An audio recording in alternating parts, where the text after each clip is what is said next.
Et nous allons passer maintenant à la première table ronde qui va aborder un sujet qui a été l'objet à la fois des interventions qui l'ont précédé de Catherine Aubel et de Jean Todt, qui est le sujet de la conduite automobile.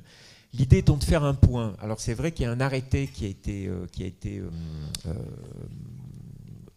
un arrêté qui a été signé et déclaré le 28 mars 2022 qui interdit la conduite automobile à toute personne atteinte de troubles cognitifs légers. Donc c'est un peu l'éléphant dans la pièce depuis que cette réunion et cette rencontre a commencé.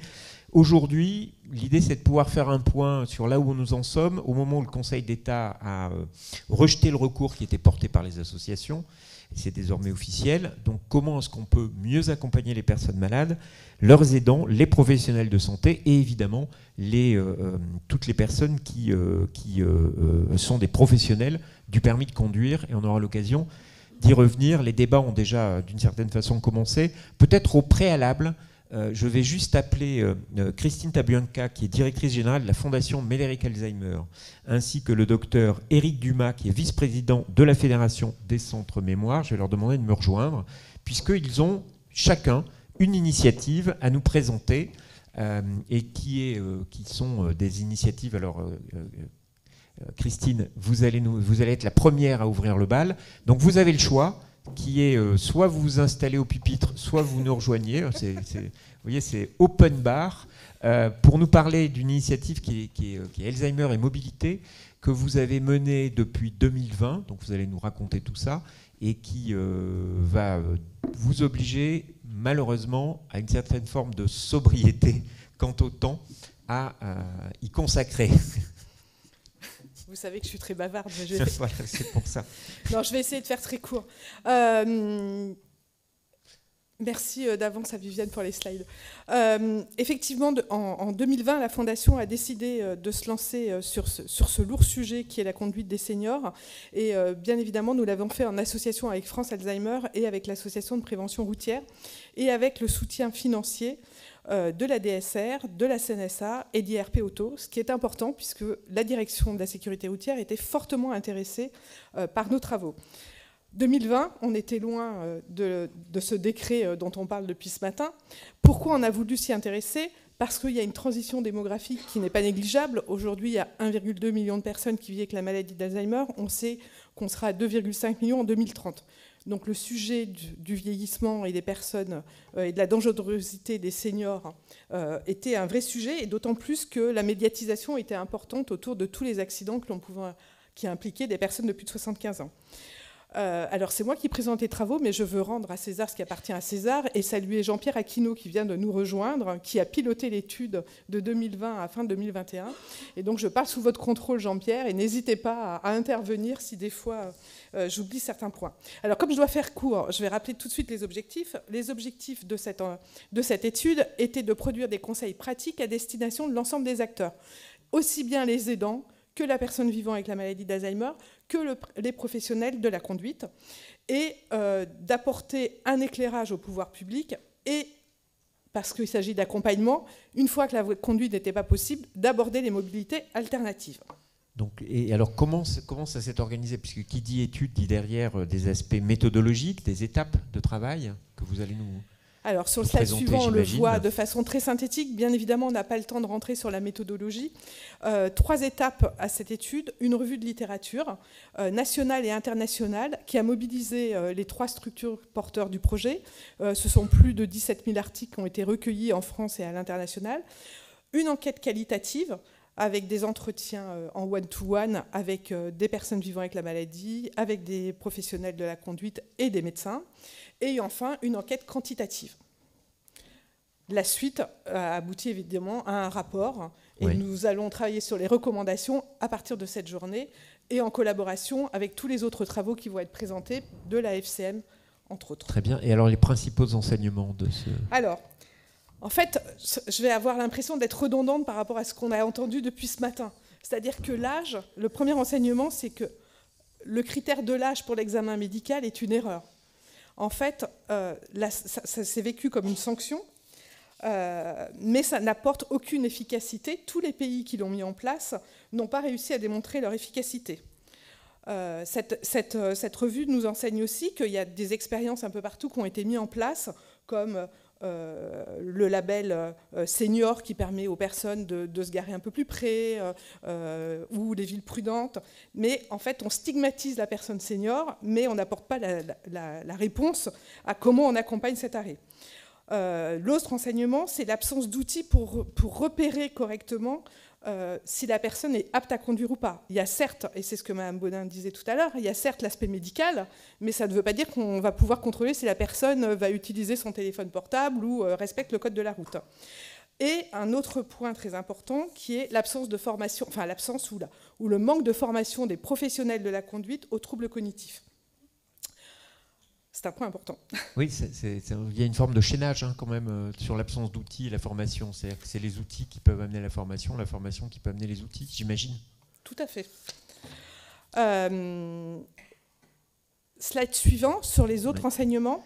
Ce que l'on peut constater d'une façon générale sur l'ensemble de ces 3 études, c'est un déni très fort. Un déni très fort de la part de la personne elle-même sur sa capacité à conduire, et un déni de la famille, de l'entourage, qui a du mal à accepter que la personne se trouve en difficulté pour conduire, avec un sentiment très fort de culpabilité. Et en même temps, c'est assez paradoxal, on constate une autorégulation naturelle qui se met en place.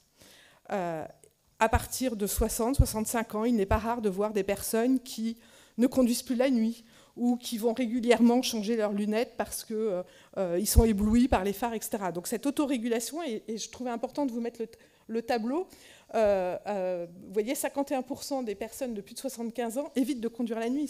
C'est un chiffre qui est très fort. Ou de prendre des trajets inhabituels également. Et cette autorégulation, elle n'est pas forcément prise en compte dans tout ce que l'on peut entendre aujourd'hui. Ce qui signifie quand même... je vous interromps, les chiffres sont... pour moi. Voilà, les chiffres... Non, jusque-là, ça va, en termes de timing, tout va bien. Moi, ce qui est quand même assez frappant, je pense que vous l'aurez noté, c'est la surcotation, quant à l'autorégulation, des personnes vivant avec une démence. Tout à fait. Ce qui est assez remarquable, en fait. En fait, sur les personnes que l'on a interviewées, seuls 20% des personnes atteintes de la maladie d'Alzheimer continuent à conduire. Donc, en fait, c'est vraiment minimaliste par rapport au problème du vieillissement au sens large.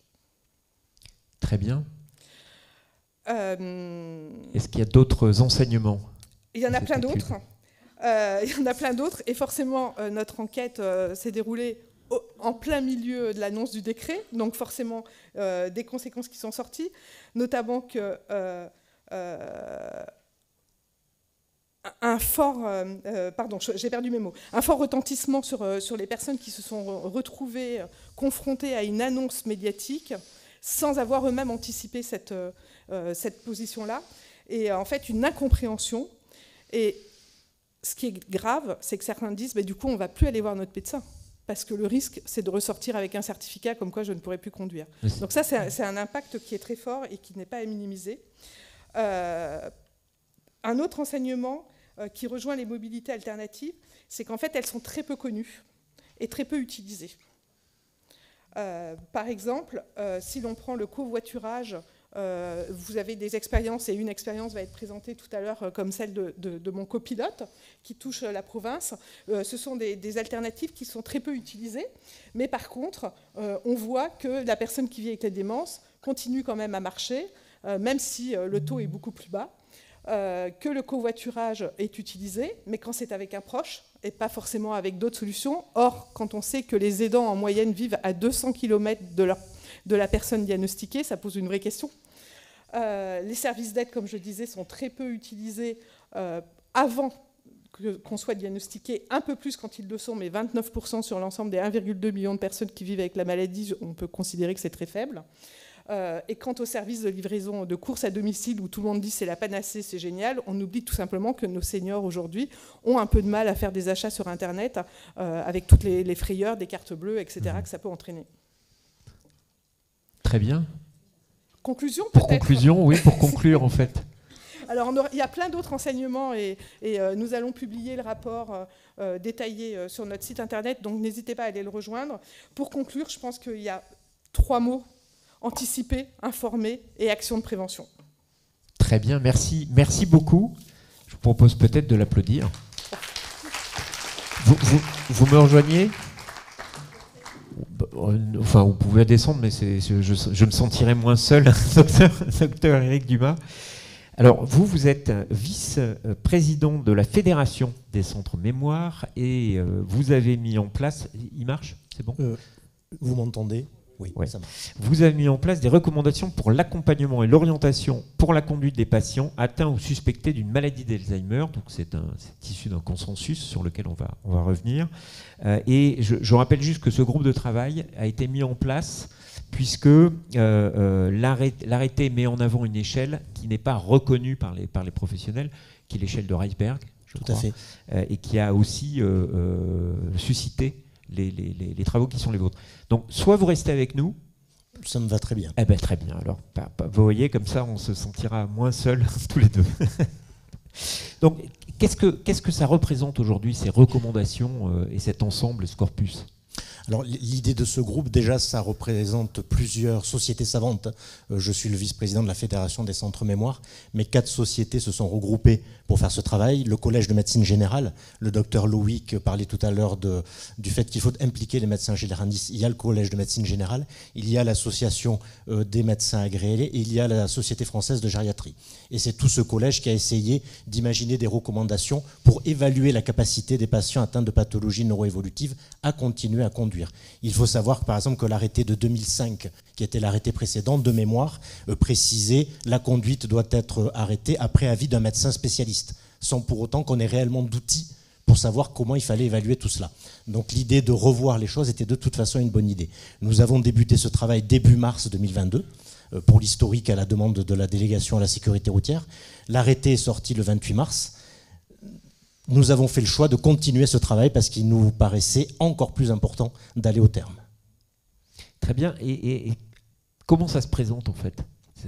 L'idée, c'est que la conduite automobile, pour les patients atteints de pathologies neuroévolutives, ça va impliquer 3 acteurs principaux. Le médecin généraliste, le professionnel de consultation mémoire et le médecin agréé qui, à un moment donné, va devoir, pour un faible pourcentage de cas, je rejoins ce que vous disiez, hein, je vois par exemple 100 patients dans l'année, il y en a entre 5 et 10 que je vais adresser au médecin de commission. Le reste du temps, les patients nous font confiance et quand petit à petit on explique qu'il va falloir arrêter et qu'on trouve des solutions alternatives, les choses se font. Mais l'idée, c'est qu'il faut absolument l'articulation de ces 3 acteurs qui jusque-là ne se fait pas, et notamment avec la problématique du secret médical, puisqu'en tant que professionnel de santé, je n'ai pas à interpeller un confrère, par exemple, de commission des permis et de lui faire part d'un diagnostic en lui disant que je suis inquiet pour la conduite de ce patient. D'accord, donc c'est une nouvelle organisation. C'est une nouvelle organisation. Ouais, donc il y a les algorithmes. Alors l'idée, c'est d'avoir fait une revue exhaustive de la littérature sur les fonctions à évaluer quand on est atteint de difficultés cognitives. Et c'est là où, par exemple, contrairement à ce qu'on pourrait penser, une atteinte de la mémoire isolée n'est pas à sur-risque d'accident. Par contre, des gens qui ont des difficultés extrêmement légères d'autres pathologies que des pathologies de mémoire, qui vont avoir des troubles de l'attention, qui vont avoir des troubles visuospatiaux pour appréhender l'espace, qui vont avoir des troubles des fonctions exécutives, c'est-à-dire cette capacité à anticiper, à concevoir, à régler un problème, à se contrôler soi-même. Il y a des maladies où ces difficultés-là arrivent rapidement et où on va déconseiller aux gens, alors que quelqu'un qui a une maladie de mémoire pur, je vais dire, au départ, ne va pas être à sur-risque d'accident. Donc c'est important, à mon avis, d'avoir cette évaluation personnalisée, et c'était vraiment le but de ces recommandations, d'avoir une évaluation personnalisée. Il est bien sûr qu'il n'est pas question de laisser conduire des gens qui n'en ont plus les capacités. Peut-être on peut réfléchir à ne pas enlever une permission à quelqu'un qui en a encore les capacités et le besoin. D'accord, c'est donc un outil aussi de partage C'est un outil de partage et ça va permettre... Alors, des algorithmes ont été réalisés pour les professionnels de consultation mémoire, pour le médecin généraliste, pour le médecin agréé de commission. L'idée est que nous soyons sur des choses simples, faisables et de manière répétée et fiable, quel que soit le patient. Et j'avais mis par exemple l'algorithme pour le médecin généraliste. Le médecin généraliste est souvent celui qui va être en première ligne, parce que le conjoint va dire « je pense que mon mari ou mon épouse a du mal à conduire, docteur, dites-lui d'arrêter ».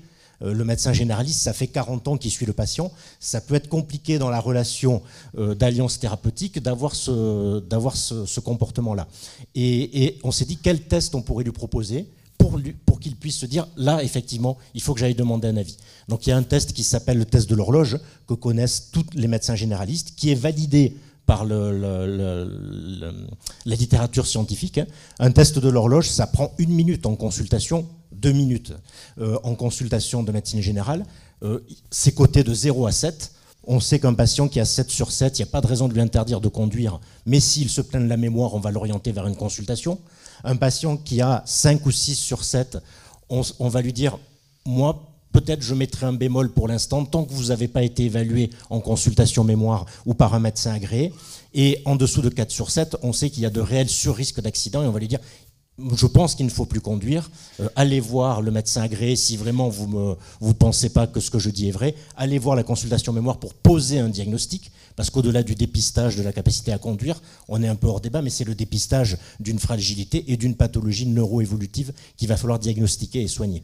Très bien, j'ai juste une dernière question, parce qu'il y a des algorithmes qui existent aujourd'hui. Oui. Comment on les diffuse? Enfin, comment Alors, on y a accès? Ils sont en cours de diffusion, notamment sur le site de la Fédération des centres mémoire, sur le site de la Société française de gériatrie, par le biais de l'ACMF.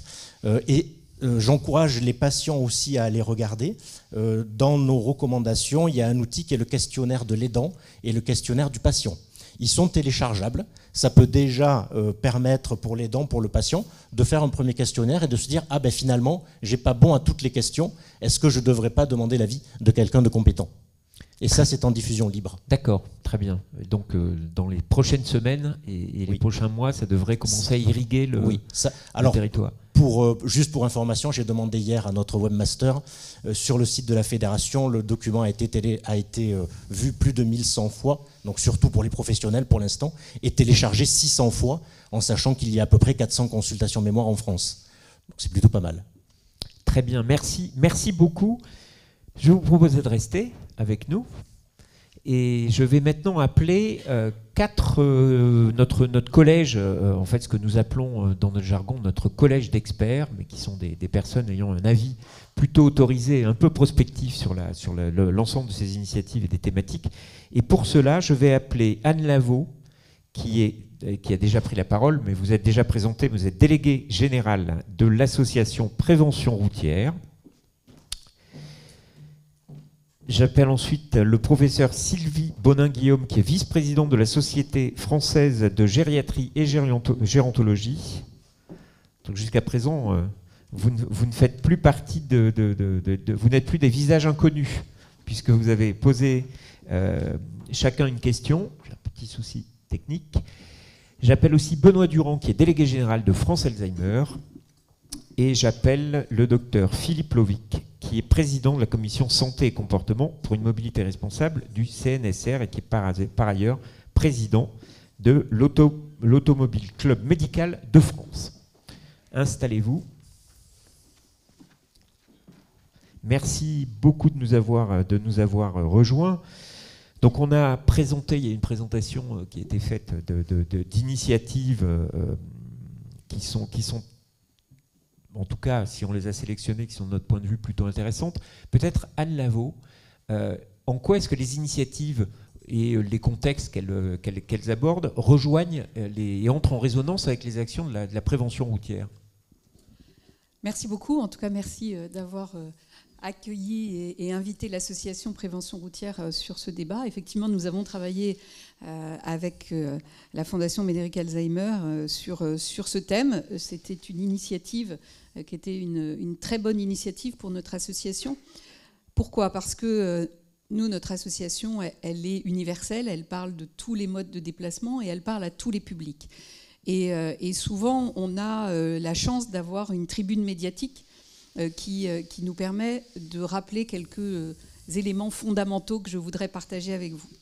L'un d'eux, c'est que vieillir n'est pas une maladie. Et trop souvent, surtout avec la charge émotionnelle qui est celle des accidents, on est invité sur des plateaux télé pour commenter encore et encore un contresens routier en stigmatisant un senior, sachant que le même contresens routier, s'il a été pris par quelqu'un de 25 ans ou de quelqu'un de 45 ans, on n'en parlera même pas. Donc nous, on est là pour s'inscrire en faux par rapport à cette stigmatisation qui est celle des seniors. Ensuite, plus particulièrement par rapport à ce qu'a dit Christine très justement, c'est-à-dire qu'il y a une autorégulation qui est évidente, que l'on voit s'installer chez les uns, chez les autres. Si votre grand-oncle vient déjeuner le dimanche, c'est pas parce qu'il préfère le poulet que le dîner du soir, c'est parce que lui-même sait qu'il préfère partir de jour, rentrer de jour. Donc cette autorégulation, il faut vraiment la prendre en compte. Par rapport à la visite médicale, notre association est farouchement contre. Je vais apporter un élément de réponse, monsieur, à votre question par rapport à la pérennité du permis sur 15 ans. C'est uniquement un renouvellement administratif. C'est-à-dire qu'il n'est pas prévu aujourd'hui en France que pour renouveler votre petit papier qui n'est plus rose, mais qui est en format carte de crédit, vous soyez obligé de passer une visite médicale.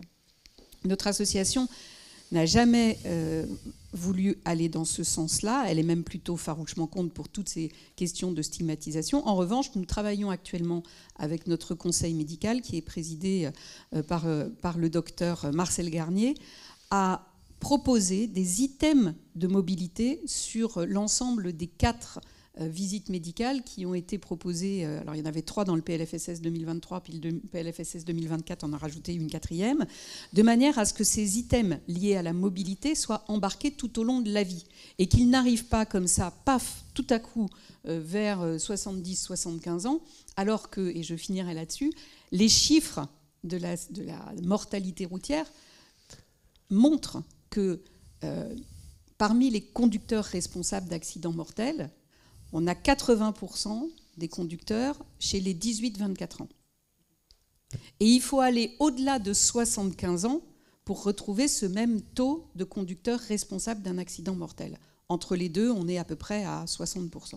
Donc on voit bien que ce n'est pas une histoire d'âge, ou alors ça voudrait dire qu'entre 18 et 24 ans, il faut faire passer des visites médicales à tous les jeunes avant de leur valider leur permis. Ce qui milite d'une certaine façon aussi pour avoir une approche plus transverse du sujet de la conduite, qui se départisse de la conduite et de la mobilité, mais ça, ce sera l'objet sans doute des débats de la deuxième table ronde. Oui, mais en tout cas, plus spécifiquement sur la conduite automobile, c'est ça, c'est d'avoir une approche qui permette derrière de pouvoir sortir de cette notion d'âge. Il faut sortir de la notion d'âge parce que les compétences qui sont celles liées à la mobilité ne sont pas une question d'âge. La preuve, c'est que les conducteurs responsables d'accidents, on les trouve majoritairement chez les 18-24 ans. Très bien. Alors, puisqu'on parle d'âge, professeur Bonin-Guillaume, j'aimerais juste avoir votre avis comme ça. Hein. Après, on rentrera peut-être un peu plus dans le détail des initiatives, mais qu'est-ce que ça représente aujourd'hui et à quoi surtout est-ce que ça renvoie cette question de la mobilité automobile, de la conduite automobile plus exactement, pour la professionnelle que vous êtes et aussi pour la chercheuse que vous êtes? Bien, mais écoutez, alors je suis ravie d'être entourée de cette table ronde extrême d'amis et de gens très compétents. Donc, et je pense qu'on partage un certain nombre d'idées. La première, c'est qu'effectivement, éviter la stigmatisation et l'agisme primaire que l'on voit dans notre société, mais sur la conduite automobile qui est récurrente dès qu'il y a un événement et qui fait qu'on a un amalgame très fort, à mon sens, entre le fait de vieillir ou d'être vieux, hein, on va être très clair, et le fait d'avoir une maladie neurodégénérative. Il y a cet amalgame qui est très fréquent, au même titre que on pense que toutes les personnes âgées sont à la fois avec une maladie neurodégénérative et elles sont dépendantes. Donc cette stigmatisation est très mal vécue par nos populations âgées, d'autant que certaines d'entre elles sont tout à fait capables et pendant très longtemps. Donc l'âge en soi ne peut pas être un critère suffisant et le vieillissement n'est pas lié à l'âge, si bien que, je vais vous faire surprendre, lorsqu'on me dit à quel âge est-ce qu'on est vieux, c'est une question qu'on me pose très souvent avec les étudiants de médecine et je leur réponds, ça dépend qui me pose la question. Parce qu'on peut être vieux à 60, on peut être vieux à 50, on peut être vieux à 90. Donc vous voyez que le fait de mettre un âge, c'est pas bon. Ensuite, il faut distinguer l'âge et les maladies neurodégénératives. Donc, c'est pour ça que ce débat est là. Et donc, je pense que c'est le premier point. Très bien. Alors, en sociologie, vous savez, on dit que une des formules célèbres pour dire qu'est-ce qu'une personne vieille, c'est une personne qui a 15 ans de plus que vous.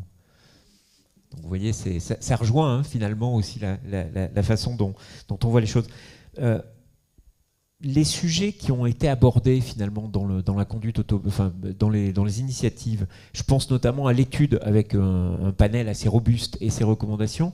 Comment est-ce que vous, dans votre exercice professionnel, elles résonnent ? Est-ce que c'est des cas que vous rencontrez fréquemment ? Est-ce qu'il y a des limites aussi Alors, je pense que Éric Dumas, à côté de moi, dirait la même chose. Je constate tout à fait ce qui a été dit. Donc, je trouve que c'est une étude qui est vraiment très intéressante, avec 2 ou 3 messages. Le premier, c'est que les personnes s'arrêtent spontanément de conduire, la plupart du temps, même si elles n'ont pas une maladie neurodégénérative. Et c'est souvent les femmes qui arrêtent de conduire, et parfois trop tôt d'ailleurs, parce que du coup, lorsque le conjoint ne peut plus conduire, elles ne conduisent plus, et là, on a une double peine. Donc, j'entends très bien en fait que c'est les personnes âgées diminuent spontanément et arrêtent de conduire et adaptent leur conduite, comme ça a été très bien décrit, pour s'adapter sur les fonctions cognitives, exécutives, savoir comment se déplacer le jour, etc. Donc, cette adaptation est un signe de vieillissement normal.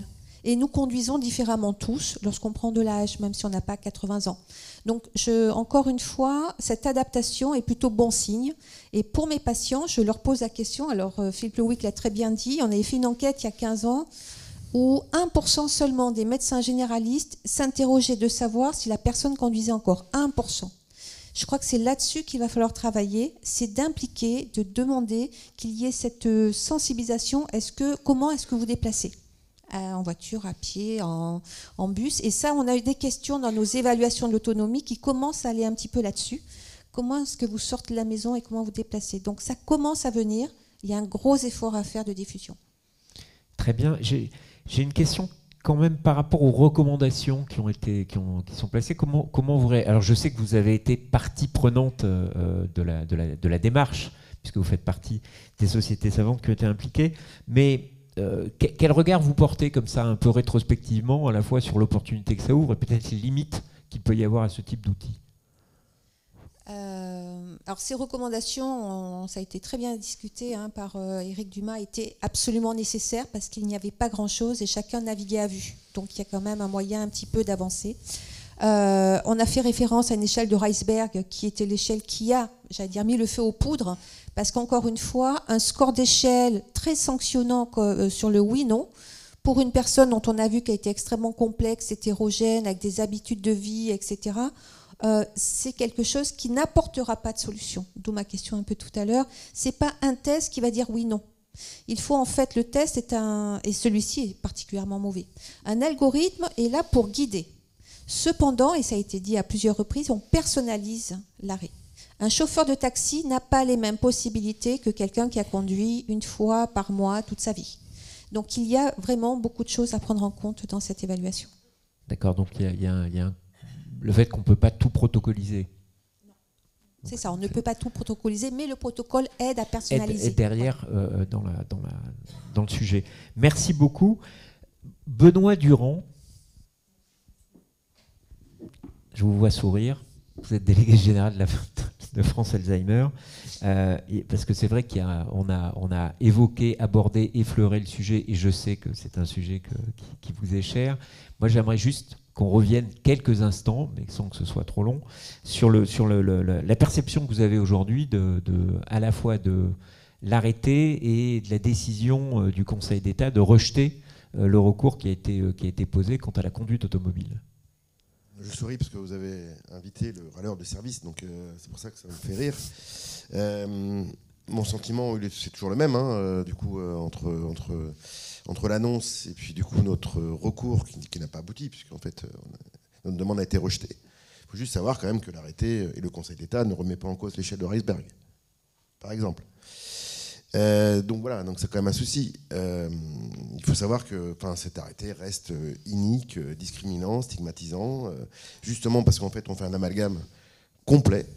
Juste avoir une petite anecdote quand même, juste que vous sachiez, comme ça quand on a eu rendez-vous avec la déléguée interministérielle et avec son docteur référent, la première chose qu'ils nous ont dit quand même, avant d'évoquer le sujet, hein, c'était qu'on a pensé, avant cet arrêté, de faire justement un arrêté pour les personnes âgées de plus de 80 ans pour les interdire de conduire. Waouh. Waouh, violent. Et puis non, en fait, on a fait cet arrêté parce qu'en fait, on trouve quand même que c'est vachement utile sur les personnes qui ont des troubles cognitifs. En fait, il y a plein de conséquences derrière. Donc nous, on est porte-parole des familles hein, qu'on accompagne. Je rappelle qu'on a un maillage territorial fort. Hein. Il y a une association départementale France Alzheimer dans chaque département de France, métropole et outre-mer. Mais les remontées qu'on peut avoir, c'est que déjà les conséquences, c'est que le parcours de soins, le diagnostic, alors déjà qu'on a un problème de diagnostic en France, il y a un tiers des personnes qui ne sont pas diagnostiquées, mais alors là vous leur dites waouh, petite alerte, je n'y vais pas, je vais attendre quand même le maximum de temps. Oui. Donc, du coup, c'est le fameux repoussoir qu'évoquait Christine. Mais oui, mais en fait, ce qui est dingue, c'est que l'objectif, on avait le même objectif. Objectif commun, c'était quand même d'éviter des accidents sur la route. On est tous d'accord là-dessus. On n'est pas quand même complètement inconscient. Sauf qu'en fait, on a parlé de généralisation et de personnalisation. Et juste l'idée, c'était mais accompagner les personnes et faites en fait une vraie évaluation personnalisée. C'est une méconnaissance totale de la pathologie et de la maladie d'Alzheimer chez nos gouvernants de promulguer un arrêté pareil. Je suis désolé. Alors après, j'ai des professionnels hein, qui sont nettement plus aguerris que moi. Mais vous l'avez dit, monsieur Dumas, une personne, même en début de diagnostic, peut avoir des petits problèmes de langage ou des problèmes de mémoire immédiate, etc., un peu légères. Ça n'empêche pas de conduire. Voilà. C'est bon. Je pourrais continuer longtemps. Mais oui, je sais. Voilà. Mais Bon. Maintenant, d'une certaine façon, j'allais dire, le coup est parti, et c'est vrai que les recommandations qui ont été présentées sont peut-être, je ne sais pas quel regard vous avez, mais est-ce que ça vous paraît quelque chose d'intéressant, une forme d'amortisseur peut-être là? Non, mais évident, c'est évident, mais là aussi, c'est l'aberration de la chose. C'est qu'en fait, les deux commandes sur ces deux outils sont faites en amont de l'arrêté. Pourquoi on prend un arrêté sans avoir les résultats de ces deux études et ces deux commandes? Quand même. Moi, je veux bien être le râleur de service, mais je sais pas, c'est aberrant. Donc, enfin, oui, maintenant, on les a. Oui, maintenant, on les a. Alors, maintenant, on les a. Mais du coup, maintenant, alors, comment ça se passe? Parce que juridiquement, l'arrêté, il est toujours là. Après, maintenant, c'est politiquement. C'est là que va continuer le combat. Donc, je voudrais dire à toutes les personnes qui sont concernées, on ne baisse pas les bras. On va continuer le combat sur ce sujet-là. Et donc, du coup, ce n'est pas un intermédiaire de la stratégie sur les maladies neurodégénératives, qui est aussi un sujet dans la stratégie, qu'on va continuer le combat. Donc, ça va passer par le politique. Là, du coup, ça va passer que comme ça. D'accord, mais très bien. Mais moi, je reviens juste sur les recommandations qui sont utiles. Comment est-ce qu'on peut mieux les diffuser, à votre avis? Est-ce que c'est intéressant de les diffuser? Est-ce que les familles sont intéressés puisque le docteur Dumas évoquait le fait qu'il fallait que les patients s'en emparent. Enfin, derrière la notion des patients, c'était la notion aussi des familles. Mais Christine l'a dit, hein, il y a un problème d'information aussi dans ce pays, il y a un problème de prévention. En fait, évidemment qu'il faut le diffuser, évidemment que ces outils sont utiles, évidemment que les professionnels de santé doivent s'en emparer. Et évidemment, excusez-moi, monsieur, vous allez avoir la parole après, mais les médecins agréés, il y a un manque quand même cruel de formation. Enfin, pas que vous, hein, mais sérieusement, là aussi, remonter terrain des personnes impactées par l'arrêté avec une bonne conscience, bons citoyens vont dire je vais aller voir la préfecture, je vais voir le médecin agréé en 5 minutes. 5 minutes. Ah bon, vous êtes diagnostiqué, bim, signez là, hop, donnez-moi votre permis. C'est la réalité. On va y revenir. Voilà, non mais c'est vrai, c'est la réalité. C'est ça aussi la réalité. Donc oui pour les outils, oui pour les diffuser, oui pour informer. Même les gendarmes avec qui on a une convention, en fait, nous disent mais ça nous intéresse. Ça nous intéresse en fait de le connaître. Parce que nous, en fait, ils sont confrontés à la même problématique.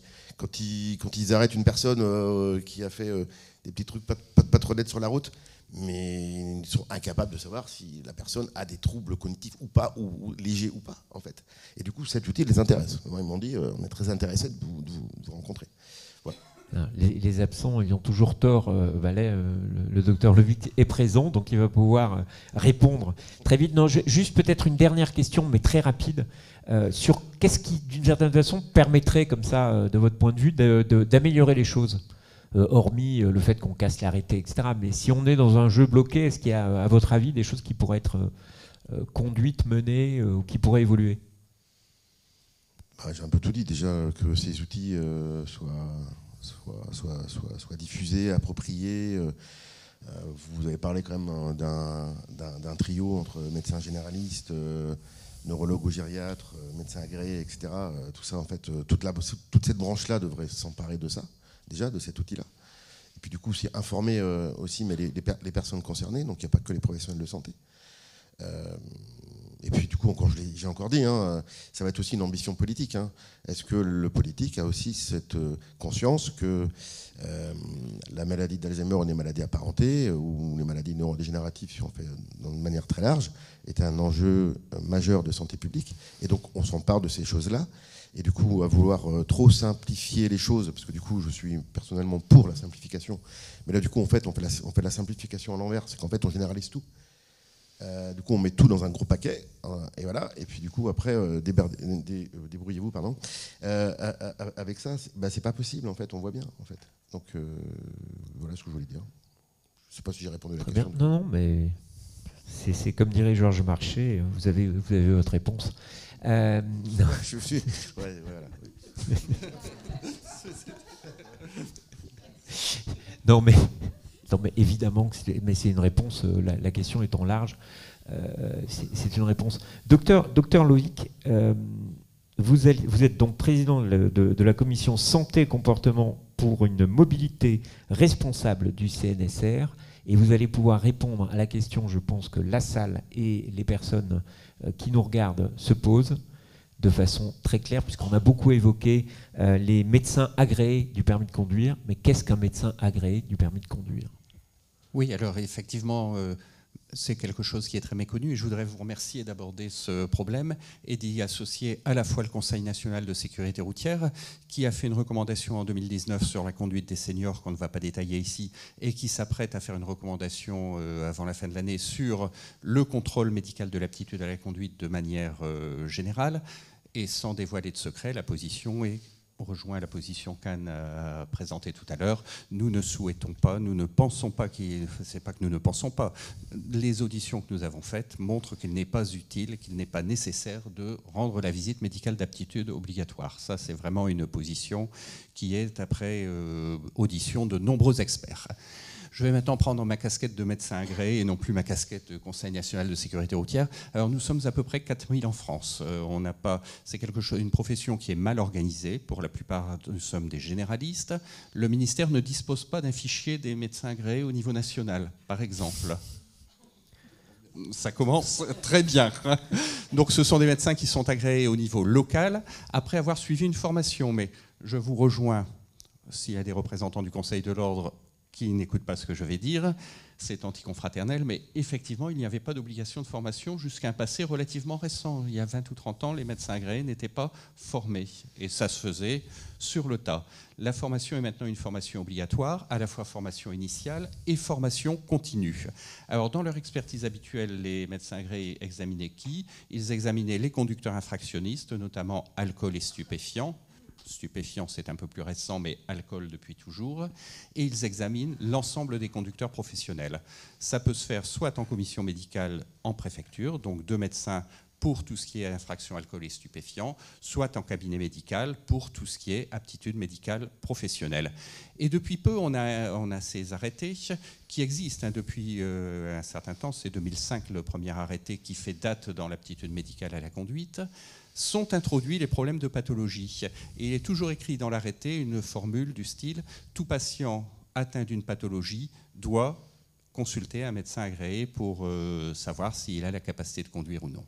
Donc c'est quelque chose qui est relativement nouveau dans le champ des médecins agréés, dont nous sommes en train de nous emparer, à la fois dans les formations et dans les formations initiales et dans les formations continues et dans notre exercice. Mais je sais, vous l'avez souligné pour les pathologies d'Alzheimer, c'est vrai dans d'autres pathologies que les retours ne sont pas toujours très favorables parce que cette formation est quelque chose qui débute et on a souvent soit un certain laxisme en disant mais oui, allez-y, il n'y a pas de problème, soit au contraire le principe de précaution, ce qui est peut-être encore pire, en disant oh là là, effectivement, je donne un avis défavorable. Alors, je fais une petite réaction en disant je retire le papier. Nous sommes médecins. Moi, quand on me dit docteur, vous allez me donner le permis ou vous allez me le retirer, j'ouvre le tiroir, j'y voyais, il n'y a pas de permis. Moi, je suis médecin, je donne un avis sur votre conduite, mais je ne donne pas de permis, je n'en retire pas.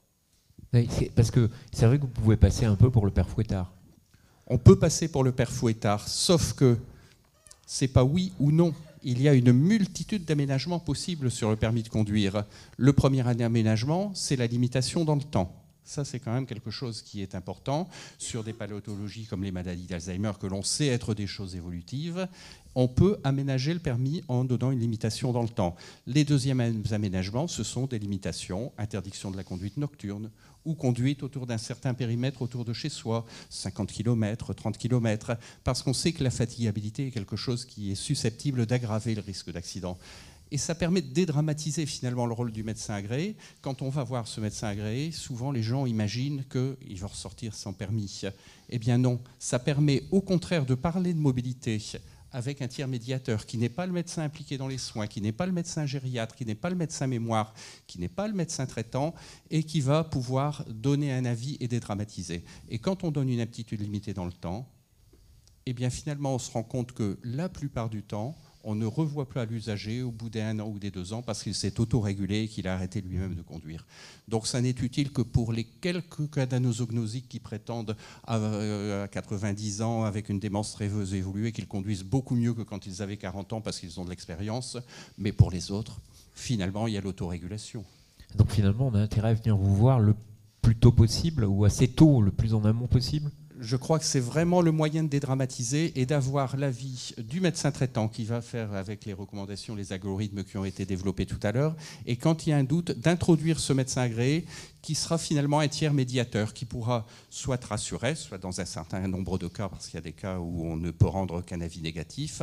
Ça permet vraiment de séparer le soin du problème de l'aptitude médicale à la conduite. Et ça me paraît essentiel dans la relation de confiance, parce que je suis aussi médecin traitant. Alors, de par ma sensibilité, j'aborde toujours ces problèmes de mobilité, quasiment quel que soit l'âge, en disant comment vous vous déplacez. Et plus on l'aborde tôt, vous l'avez dit tout à l'heure, madame, plus ça permet d'anticiper les choses. Et quand on est dans une maladie évolutive, eh bien, il faut d'abord accepter sa maladie chronique. C'est quand même, il y a toute une série de stades. Il faut accepter, il faut comprendre. Et plus on aborde ce problème de la mobilité au début de la maladie, quand la conduite souvent est encore possible, eh bien, ça permet de se projeter dans l'avenir et d'avancer. Et au bout de 3-4 ans, peut-être d'accélérer même l'autorégulation. Très bien, merci. Voilà, j'allais justement dire, est-ce que vous avez des réactions par rapport à cette technique ? Oui, parce que je pense que le docteur Loïc explique extrêmement bien le rôle du médecin agréé, donc je pense qu'il faudrait que tout le monde le connaisse aussi, que connaisse ce rôle-là, parce que c'est vrai qu'on incite les personnes à aller au médecin agréé, mais ils ne sont pas dans l'obligation de le faire, ce qui est aussi un problème. Et donc c'est à nous de les convaincre de le faire. Cela dit, 2 petits points, c'est que premièrement, ces situations extrêmes sont rares. Dans la majorité des cas, avec le médecin traitant, le médecin spécialiste, le médecin agréé, l'environnement, on arrive quand même à avoir un arrêt progressif. Toute la question, ça a été bien dit tout à l'heure, c'est quelles sont les alternatives. Et là, pour le coup, nous, on est un peu impuissants, hein, c'est pas à nous décider, c'est plutôt politique, mais il y a quand même des alternatives à proposer. La deuxième chose, c'est qu'on parle de cette interdiction, enfin de ce retrait de permis de conduire, mais il faut savoir que le retrait de permis de conduire n'empêche pas les gens de conduire. On sait bien qu'il y a beaucoup de gens qui conduisent sans permis. Vous êtes au courant, voilà. Et ben, il y a des personnes âgées qui conduisent sans permis aussi. Et donc, même si on met toute cette étape, tout en route pour justement cet arrêt de conduire avec une visite médecin agréé, retrait de permis, une famille souvent participant, des médecins très engagés, vous avez des patients quand même qui vont reprendre un véhicule. Et ça nous arrive, enfin je pense que ça a dû arriver aussi, hein, Eric, de patients comme ça qu'on a pensé avoir tout fait bien, parfaitement, dans les clous, comme il fallait. Et sa femme vient un jour en disant, vous savez, il a racheté une voiture sans permis. Oui. Et il est sur la route. Et là, le médecin se sent encore plus impuissant. Vous voyez, donc c'est là où il y a vraiment d'autres actions à faire, mais on est là pour aider. Voilà. C'était juste mon petit commentaire de terrain en tant que médecin gériatre de terrain. D'où l'idée d'avoir une prise de conscience. Alors, Anne Lavaux souhaitait la parole, mais peut-être, voilà, on va laisser peut-être juste une réaction, voilà. Et oui, ensuite... Non, c'est pas une réaction, une petite précision sur ce médecin agréé. Il y a une difficulté supplémentaire, c'est que la consultation n'est pas une consultation prise en charge. C'est-à-dire que c'est à l'usager, on dit l'usager parce qu'on n'est pas dans un système de soins en tant que médecin agréé, c'est à l'usager de payer sa consultation. Alors autant pour un conducteur qui a circulé avec 3 grammes d'alcool, ça ne me pose absolument pas de problème de le faire payer, autant pour un conducteur professionnel, ça ne me pose pas de problème, mais pour les patients qui ont des pathologies, ici on parle d'Alzheimer, mais c'est vrai pour les patients diabétiques, c'est vrai pour les patients qui ont des apnées du sommeil, nous sommes en train de travailler et de faire en sorte que cette visite puisse être prise en charge parce que c'est vraiment la double peine, être malade et devoir payer en plus pour savoir si on peut conduire. Très bien. Et c'est juste une petite incise, et après, promis, je vous laisse la parole. Dans ce que vous disiez, c'est aussi peut-être que les professionnels eux-mêmes de santé ne sont pas informés en tant que médecins du rôle du médecin agréé. Enfin, en tout cas... Je pense qu'ils le connaissent mal. Ouais. Et comme l'a dit Philippe Loïc, c'est que déjà les listes ne sont pas faciles d'accès. Donc lorsqu'on dit bien où est-ce que je vais, moi en tant que médecin, sur mon ordinateur, je n'ai pas de bonne liste. Donc je suis un peu bloquée dans cet accès-là. Donc on fait du conseil. Après, je pense qu'on a, lui et moi, si vous voulez, un rôle qui est le même, c'est de prévenir, accompagner et accompagner jusqu'à l'arrêt. Et chacun le fera de son côté. Mais c'est vrai que cette connaissance, ça commence à être fait, mais ce n'est pas encore si évident que ça. On en manque peut-être aussi, parce que les demandes risquent de devenir de plus en plus fréquentes. Nombreuses. Anne Lavaux, puis oui, après je sais que... Je voulais juste dire deux petites choses qui sont pas du même registre. Compléter par exemple sur les expérimentations, enfin non, les réglementations européennes par rapport à l'obligation de visite médicale. Et pour abonder dans ce qui a été dit, c'est-à-dire que les constats, et il y a une étude qui a été faite par l'ETSC qui est très objectivée, les constats, c'est que ça provoque une stratégie d'évitement. Donc ce qui a été dit, qu'effectivement les patients ne vont plus voir le médecin au risque de perdre leur permis, ça existe et c'est vraiment dans un des critères d'inefficacité. Et puis le deuxième point sur lequel je voulais revenir, c'est que très souvent, on nous évoque, on me parle de la violence avec laquelle les uns et les autres ont dû agir auprès de leurs parents pour retirer les clés. Enfin, on nous raconte des choses toujours qui sont très dramatiques. Mais la réalité, c'est que ce déni, cette myopie collective, organisée au sein de la famille, fait qu'on ne parle de ce sujet qu'à l'extrême dernière à la dernière extrémité. Et or, il faudrait là aussi, et c'est ce que nous on fait à l'association Prévention Routière quand on fait des actions auprès des seniors, mais aussi auprès de ceux qui ont des parents âgés, c'est de dire, commencez très régulièrement à évoquer ce sujet. Justement, quand votre grand-oncle vient déjeuner le dimanche, lui faire verbaliser les raisons pour lesquelles il est venu.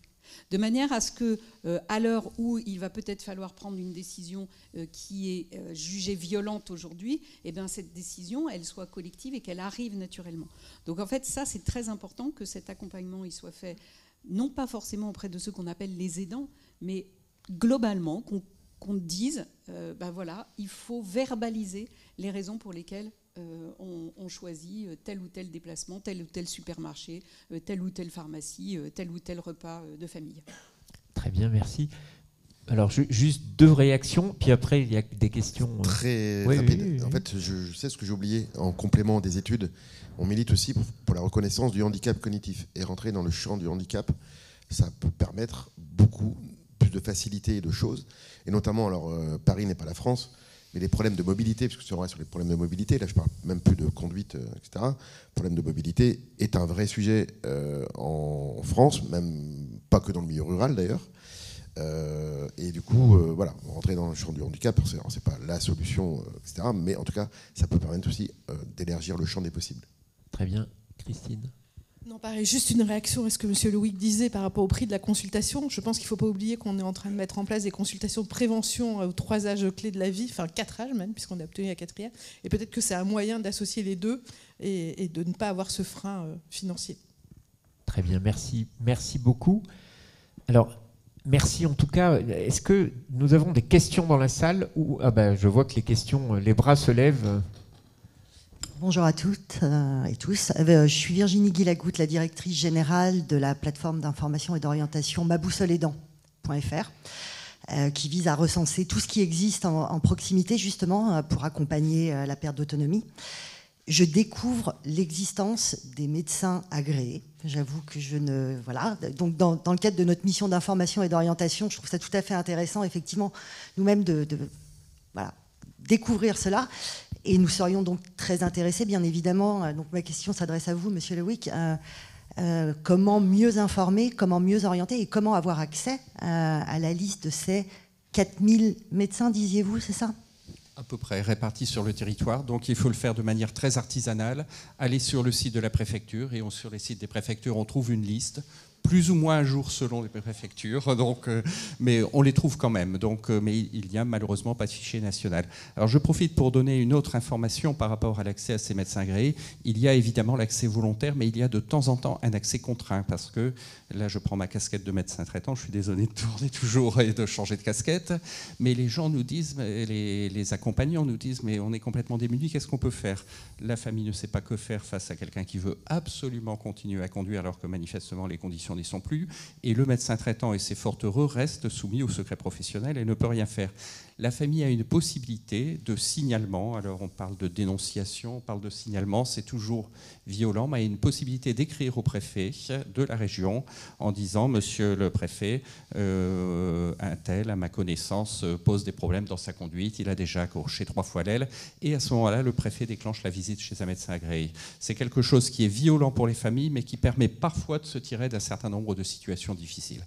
L'idéal est quand même de ne pas en arriver là, parce que ça crée toujours des situations extrêmement difficiles. On en a des générations, ce sont des hommes, la plupart du temps, qui refusent d'arrêter de conduire, extrêmement violentes.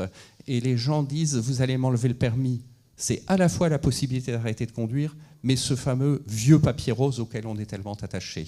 Donc effectivement, on peut décider d'arrêter de conduire et garder son papier rose. Et même l'encadrer, il y a un certain nombre de gens qui l'encadrent dans leur ancien bureau ou dans leur salon. Il y a un attachement viscéral à ce permis de conduire. Très bien, merci. Y a-t-il d'autres questions? Je vois encore un bras qui se lève. Le micro arrive. Oui, ça n'a été cité qu'une fois et très brièvement, parce qu'on parle du permis de conduire, mais les voitures sans permis. Parce qu'on interdit, on retire le permis, mais et voiture ou autre. C'est des situations que j'ai rencontrées dans ma pratique médicale, donc c'est pour ça que je les ai évoquées. Et c'est là où tout ce que l'on a dit prend du sens, c'est à savoir prévenir, accompagner, essayer d'aller à l'arrêt dans des situations qui sont souvent complexes et parfois être un peu complice de famille sur des situations un peu rudes. Parce que dans le contexte auquel je pense, et en plus c'est une maladie secondaire, enfin bon, on est allé, la tutelle s'est mise en place et la personne n'avait plus accès à son porte-monnaie pour ne plus acheter de voiture. Enfin, on est allé sur des choses extrêmement lourdes. Ça a pris beaucoup de temps, d'énergie, mais encore une fois, je tiens à dire que c'est des situations très particulières, d'où le mot personnalisation. Si je racontais son histoire, j'en aurais pour un quart d'heure, vous comprendriez pourquoi je parle de personnalisation. Voilà. Mais c'est vrai que ce n'est pas un sujet réglé et que l'arrêté ne règle pas le problème, je crois, de la voiture sans permis.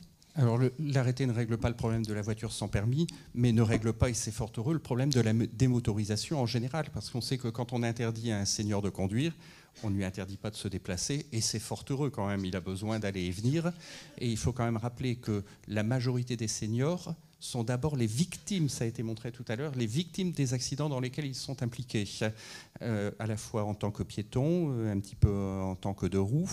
Donc quand on démotorise quelqu'un, on le rend encore plus fragile. Donc ça, c'est quand même quelque chose à quoi il faut penser. Et les arguments épidémiologiques montrent que les seniors sont majoritairement pas responsables des accidents. Ils sont les premières victimes de ces accidents. Ça change un tout petit peu après 85 ans, mais on est quand même sur des éléments qui restent limites. Donc toujours penser que quand on démotorise quelqu'un, finalement, on le rend vulnérable par un autre mode de motorisation. Ou lui-même se rend vulnérable en utilisant des voitures sans permis, par exemple. Pas plus que la marche ou le vélo. Oui, oui. Une question de la salle en ligne, Thierry, alors qui s'adresse plus particulièrement soit à Éric Dumas, soit au professeur Sylvain Bonin-Guillaume. Est-ce que vous évoquez tout de suite la mobilité et l'arrêt de la conduite quand vous annoncez un diagnostic de maladie d'Alzheimer? On va répondre chacun, peut-être pas tout à fait. Oui. Alors, Premièrement, une consultation d'annonce diagnostique, c'est quelque chose qu'on a énormément de mal à appréhender. Et même après 20 ans de consultation mémoire, c'est quelque chose vraiment de difficile, une consultation d'annonce diagnostique. Arriver d'emblée, sauf dangerosité extrême, en disant « vous n'allez plus conduire », c'est le meilleur moyen de ne jamais revoir le patient et de ne pas du tout le prendre en soin. Donc, à la première consultation, la consultation d'annonce n'est pas la première consultation. Avant, on a fait des examens, des bilans. À cette consultation-là, j'aborde très peu la problématique de la conduite automobile. Je dis la prochaine fois, on sera amené à parler d'autres choses que les médicaments, que la prise en soin, mais on a le temps. On en reparlera la prochaine fois parce que je ne sens pas de dangerosité extrême. Ça me paraît compliqué au moment de la consultation de faire l'inventaire de tout ce qui va se passer dans les 10 ans qui vont arriver. Oui, bien sûr, on va parler de prise en soin, on va proposer un plan de soin, on va faire plein de choses. La conduite arrive en deuxième intention, sauf dangerosité extrême. Alors, extrême est un peu fort. Ouais, j'ai une pratique un petit peu différente, puisque dès que je vois un patient âgé en consultation, que ce soit pour une maladie neurodégénérative ou pas, je me questionne sur ses capacités de mobilité en extérieur. Et comment ? Le bus, le métro, les pieds, le vélo, piéton, etc. Et ça me donne déjà un indice, est-ce qu'il conduit ou pas et comment. Et si ensuite on est sur une démarche de maladie neurodégénérative dans laquelle il y a un diagnostic à annoncer, en fait je reviens sur ce qu'il m'a dit avant en disant ben là maintenant on va aussi travailler sur cet aspect-là. Mais c'est systématique, qu'il y ait ou pas de maladie neurodégénérative, je me renseigne sur les possibilités de mobilité des personnes âgées. Et à partir de là, on met le doigt dans quelque chose. C'est parce qu'il y a d'autres pathologies qui peuvent entraîner des incapacités et pas seulement les maladies neurodégénératives. Alors, merci. Ça fait un peu le lien avec la question d'après, qui est mais qu'est-ce qu'on appelle mobilité alternative et quelles seraient les solutions quand on ne peut plus conduire que vous préconisez ? Deuxième table ronde. Je pense qu'on en parlera pendant la deuxième table ronde, mais rien n'empêche, multiplions les plaisirs. Vous vouliez peut-être apporter un point de vue ou... Alors moi, c'est vraiment un point de vue, mais parce que je n'ai pas les réponses. Je constate actuellement que pour les personnes âgées, avec ou sans maladie neurodégénérative, et qui arrêtent parfois de conduire, même si elles n'ont pas de maladie selon l'arrêté, on a un vrai souci pour l'aller vers. Ce sont des personnes qui sont parfois en isolement, puisqu'elles ne se déplacent pas facilement en extérieur. Et on leur propose, alors on a vu la livraison qui n'est pas toujours bien prise parce qu'il y a une fracture numérique qui existe. Il y a des personnes qui vivent dans des situations isolées et on a supprimé, ça a été bien dit, tous les moyens de transport en commun. Et en fait, on parlait de la voiture autonome et la réaction que j'aurais par rapport à ça, c'est que s'il n'y a plus de pilote dans la voiture, à qui la personne va-t-elle parler lorsqu'elle est dans la voiture ? Donc je crois qu'on est dans un souci actuellement, il faut aller vers les personnes, il faut réhumaniser les personnes. Pourquoi est-ce qu'on ne remet pas ce lien avec le service civique, par exemple, ou autre, mais vraiment d'aller vers ce lien, vers ces personnes qui sont encore plus isolées, de par leur âge, de par leur lieu de résidence et souvent par leur maladie. Ouais. Oui, alors on aura l'occasion de revenir. Vous dites qu'il faut aller vers les personnes, ce qui est... Comment on fait concrètement pour aller vers les personnes ? Écoutez, alors c'est des histoires personnelles, mais j'ai des grands-parents qui viennent de la campagne en Bourgogne. Lorsqu'ils étaient jeunes, il y avait un camion qui venait avec eux, avec une personne qui leur vendait le saucisson, le fromage, le pain, enfin je ne sais pas, 3 légumes, etc. Et qui faisait le tour des maisons, qui créait un lien social extraordinaire. Ça a disparu. Le premier supermarché dans cette région-là est à 30 km en voiture. C'est tout. D'accord, ce qui renvoie à la question sans doute de l'aménagement du territoire qu'on aura l'occasion d'aborder dans quelques instants. Vous vouliez peut-être réagir ? Oui, un petit mot pour dire effectivement que l'accompagnement humain est absolument essentiel parce que notamment quand on a des troubles cognitifs, il arrivera un moment où même si physiquement on ne sait le faire, on se perdra dans les transports en commun. Donc il faut vraiment prévoir cette chose-là, c'est absolument essentiel. Et quand on est à Paris... Moi, je ne suis pas parisien, mais quand je viens, si j'ai une grosse valise, c'est un leurre, les transports en commun, après 85 ans, quand on commence à avoir un petit peu de réduction de limite physique. Donc, même avant 85 ans. Ne pensons pas qu'à ça, même à Paris. Et en province, n'en parlons pas. Moi, j'habite dans la région lilloise. Lille est à 15 km de chez moi. J'ai voulu aller un samedi après-midi à Lille. J'ai mis 3 heures parce qu'il y avait la jonction entre le bus et le métro. Donc... ne comptons quand même pas trop sur les transports en commun, mais plus sur un accompagnement humain personnalisé, où on peut éventuellement, moi j'ai des familles qui ont organisé ça, la personne vient et conduit la voiture du patient qui ne peut plus conduire, et ça marche encore mieux. encore une fois, c'est lors d'une discussion avec des gendarmes. En fait, c'est dingue que ça vienne des gendarmes qui nous disent nous, on connaît une initiative qui est vachement bien. Il y a des auto-écoles. Au lieu de faire des trajets à vide ou juste avec son élève, en fait, vont chercher les personnes et les amènent, etc. Alors évidemment, c'était dans un petit village où les gens se connaissaient, etc., ou plus ou moins, etc. Voilà, c'est juste ça. Sauf qu'en fait, on a appris que ça, c'était strictement interdit. C'est pas possible, ça concurrence en fait tous les modes de transport. Alors que juste sur l'initiative, au lieu de faire un trajet, je vais n'importe où juste pour histoire de conduire, c'était quand même intéressant juste de creuser, quoi. Voilà. Précisément, Pierre-Olivier Lefebvre va en parler juste après. Donc mais c'est très bien. Donc on confirme que c'était une initiative intéressante. Est-ce qu'il y a une dernière question, ou une ou deux questions, ou sinon devant? Ah, je vois pas. Excusez-moi, j'ai. Oui, bonjour, Madame Bernard Lorlaï, je suis psychologue et coordinatrice d'une ESA, équipe spécialisée Alzheimer et troubles apparentés. On parlait beaucoup des personnes diagnostiquées, mais nous, on a énormément d'orientations de personnes qui ne sont pas diagnostiquées et qui n'iront jamais en consultation mémoire parce qu'anosognosie, comme on l'a dit, ou trop suspicieux, ou bon, voilà.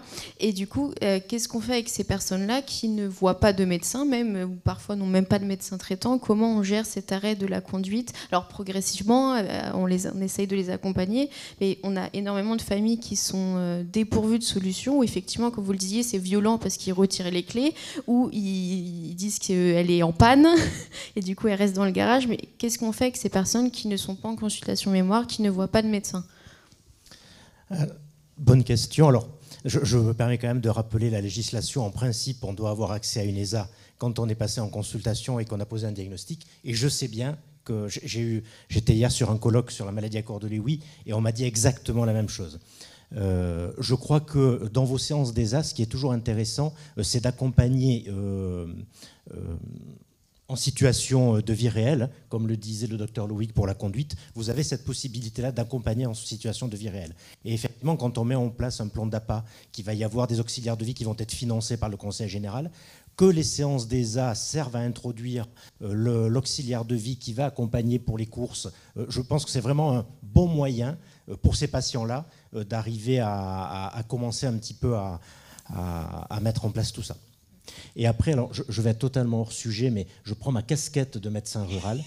Il y a beaucoup de permis qui n'ont pas besoin de visite médicale pour être donnés à vie, et je pense notamment au permis de chasse.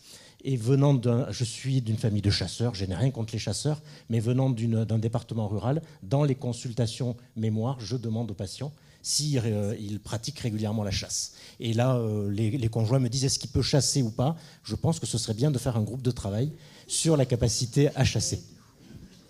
C'est hors sujet, mais pour dire que c'est vraiment, il faut être exhaustif dans ces consultations-là.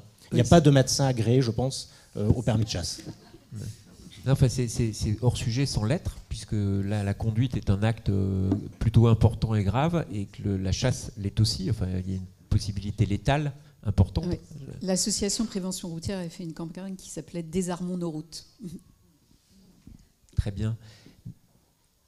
Dernière question? Non? Eh bien, écoutez, merci infiniment.